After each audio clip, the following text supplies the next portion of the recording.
एक बात तो बहुत वाज़ेह तौर पे नज़र आ रही है ना कि ये इलेक्शन फ्री एंड फेयर नहीं होंगे। अगर ये इलेक्शन फ्री एंड फेयर नहीं होंगे तो किससे का खौफ है? क्यों नहीं होंगे? किसी का तो खौफ है ना, जिसकी वजह से हम ये कह रहे हैं कि इलेक्शन फ्री एंड फेयर नहीं होंगे। और अगर ये है तो फिर जाहिर है उसके कॉजेज़ यही हो सकते हैं कि अगर बिल्कुल फ्री हैंड दिया जाए इन इलेक्शंस में, तो इस चीज़ के इम्कान को हम नज़रअंदाज नहीं कर सकते कि एक पार्टी जो है वो चाहे वो सिंपल मेजॉरिटी ना ले, लेकिन वो सबसे बड़ी अक्सरियती पार्टी बन के उभर सकती है। ज़्यादा इम्कान इसी चीज़ का है कि पाकिस्तान में एक हंग पार्लियामेंट आएगी। पॉलिटिक्स जो रिवॉल्व कर रही है आज भी, वो उसी सिनेरियो के गिर्द रिवॉल्व कर रही है कि उनकी क्या पोजीशन होगी।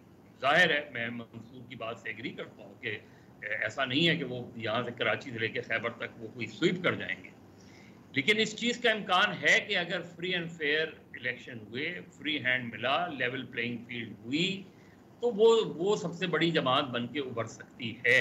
इलेक्शन सिर्फ एक आदमी की पॉपुलैरिटी पे बेस नहीं करता, सिर्फ वोटर की सपोर्ट पे बेस नहीं करता। पोलिंग स्टेशंस, पोलिंग एजेंट्स, ये सारे आपके होने की जरूरत है। और अगर नहीं है तो क्यों नहीं है?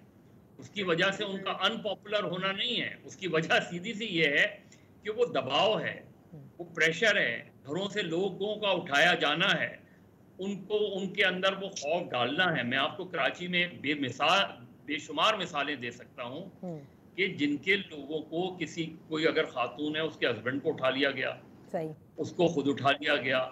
ये सारी चीजें रहती हैं तो ये बात तो अपनी जगह एस्टैब्लिश है ना। फिर जो भी नताइज आए, इलेक्शन जो भी हो, लेकिन उसको हम फ्री एंड फेयर इलेक्शन तो नहीं कहेंगे।